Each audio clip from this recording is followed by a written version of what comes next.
अगली खबर है बिहार के दरभंगा से, जहां जिला कार्यालय पंडासराय में भाकपा माले के द्वारा प्रेस वार्ता का आयोजन। जहां खबर है बिहार के दरभंगा से, जहां भाकपा माले का मिथिला स्तरीय अध्ययन शिविर दूसरे दिन जारी रहा। अध्ययन शिविर को संबोधित करते हुए प्रसिद्ध डॉक्टर अजित कुमार चौधरी ने कहा है कि राष्ट्र की समग्र तरक्की और भारत के लोकतंत्र की पहचान आज खतरे में है। मोदी का फांसीवादी निजाम झूठ और विज्ञान विरोधी भावनाओं को उभार कर खड़ी है, जिसने राष्ट्र के प्रगति के रास्ते को अवरुद्ध कर दिया है। सबको मिलकर इसका मुकाबला करना होगा, लेकिन वामपंथ को इसकी धुनी बनना होगा। उन्होंने आगे कहा कि मार्क्सवाद ने हमें मेडिकल साइंस को समझने में मदद की है और मेडिकल साइंस की गहराई ने हमें मार्क्सवाद के प्रति और आग्रही बना दिया है। आधुनिक लोकतांत्रिक समतामूलक समाज निर्माण के संघर्ष का यह जरूरी औजार है। मार्क्सवाद का प्रचार प्रसार जरूरी है। वहीं हमें मार्क्सवाद के दृष्टि बिंदु से भारत के संदर्भ में वर्ग और जाति के रिश्ते को समझना होगा।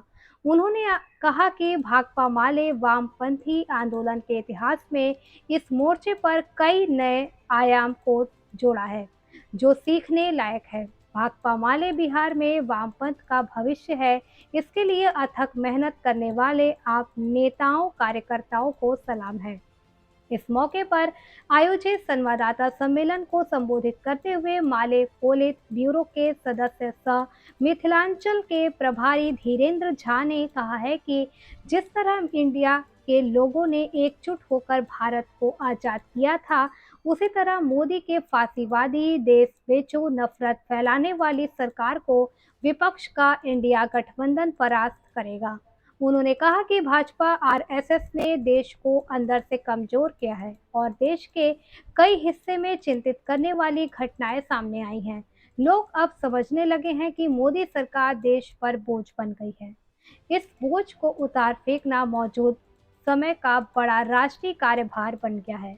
उन्होंने कहा है कि इंडिया के घोषणा पत्र को जन जन तक ले जाने का काम माले करेगी।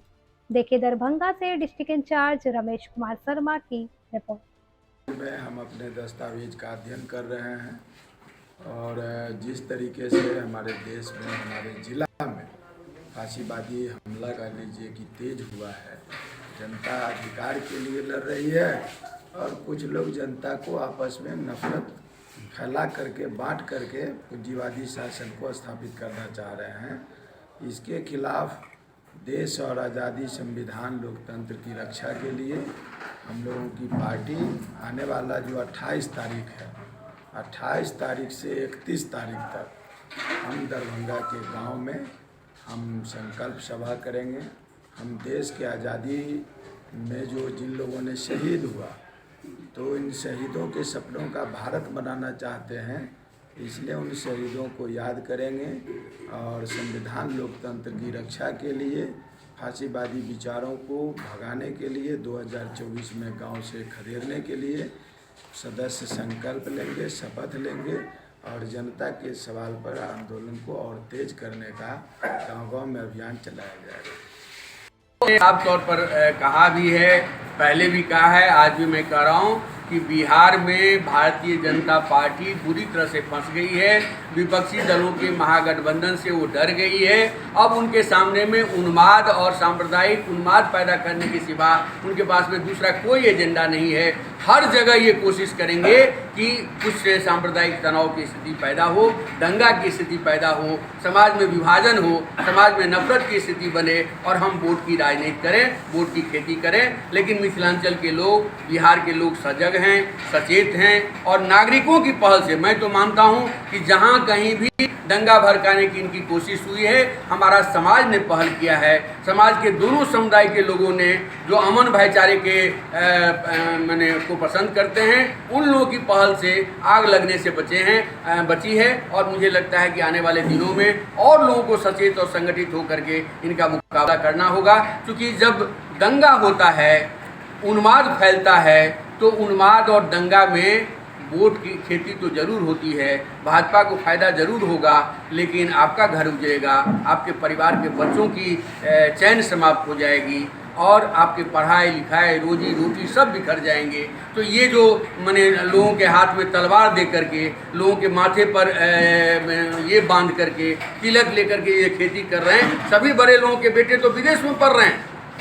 दलित, गरीब, मजदूर, किसान के बेटे बेटियों के माथे पर तलवार दे करके, लाठी दे करके ये उन्माद की खेती कर रहे हैं और अपने उनके सारे बड़े लोगों के जितने नेता हैं उनके बेटे और बेटियां तो विदेश में लोग पढ़ रहे हैं। वो तो कभी गांव में आता भी नहीं है, वो दंगा में एक झलक देखने के लिए भी नहीं आता है। तो ये जो आम लोगों को दंगा की आग में झुलसाओ और वोट की राजनीति करो और अय्यासी की जिंदगी जियो, ये भाजपा का असली चरित्र है। और हिंदुस्तान की जनता धीरे धीरे उनके चरित्र को समझ रही है और इस बार हिंदुस्तान की जनता एकताबद्ध होकर के इस अमन और भाईचारे के लिए, इस नफरत और विभाजन की राजनीति के खिलाफ अपनी एकता का परिचय देगी। और एक बार फिर हिंदुस्तान में फिर आज़ादी का वो जो दस्तूर था कि हमको देश को आगे बढ़ाना है, हमको अमेरिका का मुकाबला करना है, हमको ब्रिटेन का मुकाबला करना है, हमको चीन का मुकाबला करना है, ये जो प्रगति का विमर्श हमारे देश में था, प्रगति के विमर्श को,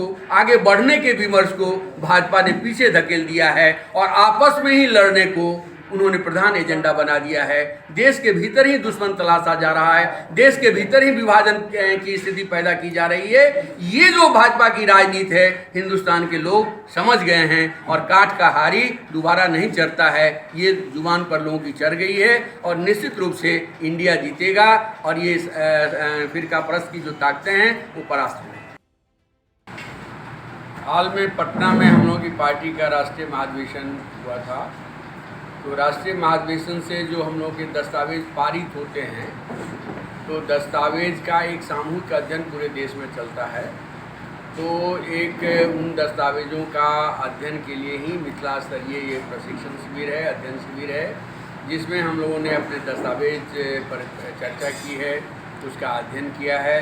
साथ ही साथ इस दौर में भारतीय जनता पार्टी, मोदी जी की जो सरकार है, अमित शाह जी की जो सरकार है, वो फांसीवादी निज़ाम के बतौर हिंदुस्तान पर वो हमला कर रही है वो सरकार।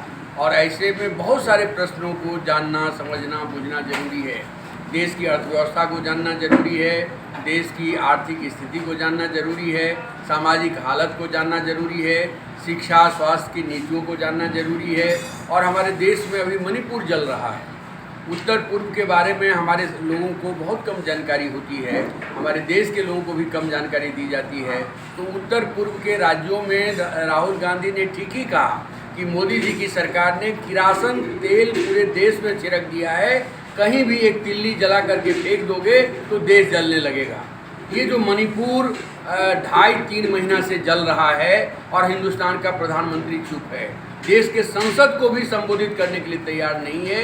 तो ऐसी स्थिति में हिंदुस्तान को जानने के लिए, पूरे उत्तर पूर्व को जानने के लिए हम अपने कार्यकर्ताओं को शिक्षित प्रशिक्षित करते हैं, ताकि समाज को हम शिक्षित प्रशिक्षित कर सकें और देश की एकता को, देश के जो साझी विरासत हमारी है उसकी रक्षा करते हुए एक लोकतंत्र और संविधान प्रदत्त जो हमारा देश है उसको हम आगे बढ़ा सकें, ये हमारा उद्देश्य है। हम एक इस मौके पर आप तमाम लोगों से कुछ बातें शेयर करना हम चाहेंगे कि जरा सोचिए कि हमारे देश में चोर को चोर कहने पर, भगोरे को भगोरे कहने पर देश के संसद से राहुल गांधी को उनकी सदस्यता समाप्त कर दी जाती है।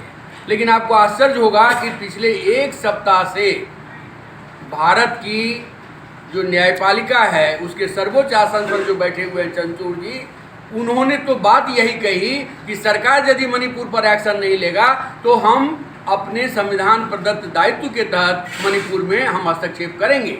इस बात को लेकर के ये जो आरएसएस की जो ट्रोल आर्मी है, माने हिंदुस्तान के चीफ जस्टिस को ट्रोल कर रहा है, गालियां दे रहा है, उन पर कोई कार्रवाई नहीं हो रही है। हम एक ट्वीट करेंगे तो गुजरात की पुलिस आकर के गिरफ्तार करके हमको ले जाएगी, एवं असम की पुलिस आकर के गिरफ्तार करके ले जाएगी, लेकिन हिंदुस्तान के संविधान की धज्जियां उड़ाई जा रही है, हिंदुस्तान के संविधान पर हमले हो रहे हैं, हिंदुस्तान के संवैधानिक अधिकारों को छीना जा रहा है। उस पर कहीं कोई कार्रवाई नहीं हो रही है।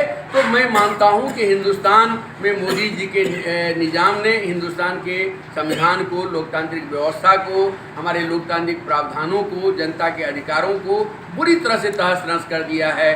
और अच्छा ही हुआ है कि हिंदुस्तान की तमाम विपक्षी पार्टियों ने मिलकर के इंडिया बनाया है और इंडिया के जरिए निश्चित रूप से देश को कमज़ोर करने वाले, देश को लूटने वाले, देश में विभाजन और नफरत की खेती करने वाले का खिलाफ एक मुकम्मल मुकाबला होगा और इंडिया जीतेगा, फासीवाद हारेगा।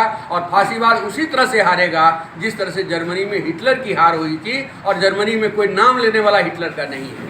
और इन्होंने जुमलेबाजी से, झूठ की खेती से, नफरत विभाजन से हिंदुस्तान में एक नफरत के माहौल बना दिया है। दंगा इनकी खेती है, उन्माद इनकी खेती है।